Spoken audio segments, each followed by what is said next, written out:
Friends, ఇప్పుడే అందిన వార్త.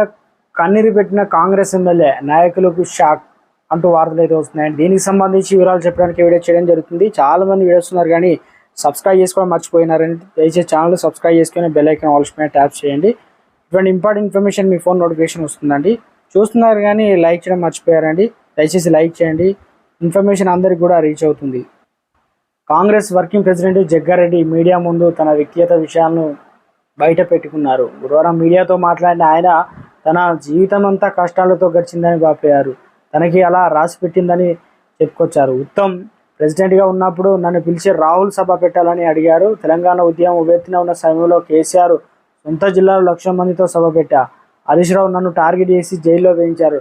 నా దూకుడికి హరీష్ రావు తట్టుకోలేకపోయారు. నా పని విధానంతో హరీష్ రావు ఇచ్చెక్కిపోయింది. చక్రాలు తిప్పి హరీష్ రావు జిల్లాలో నా మార్క్ చూపించాను. కాంగ్రెస్ ప్రభుత్వం రావడంతో హ్యాపీగా ఉంది. కాంగ్రెస్ గెలిచిన ఆనందంలో నేను ఓడిపోయిన బాధ మర్చిపోయాను. నేను ఏ బాధ్యత అయితే నిర్వహిస్తానో ఆ బాధ్యత నాకు వస్తుంది. టైం పట్టినా నాకు రావాల్సింది నాకు వస్తుంది. నేను పిసిసి పదవి కోసం 5 ఏళ్లుగా అడుగుతూనే ఉన్నాను. రేవంత్ ఆధ్వర్యంలో అందరం పనిచేసి 14 సీట్లు గెలిచి తీరుతాం. పార్లమెంట్ ఎన్నికల తర్వాత లోకల్ బాడీ ఎన్నికలు ఉంటాయి.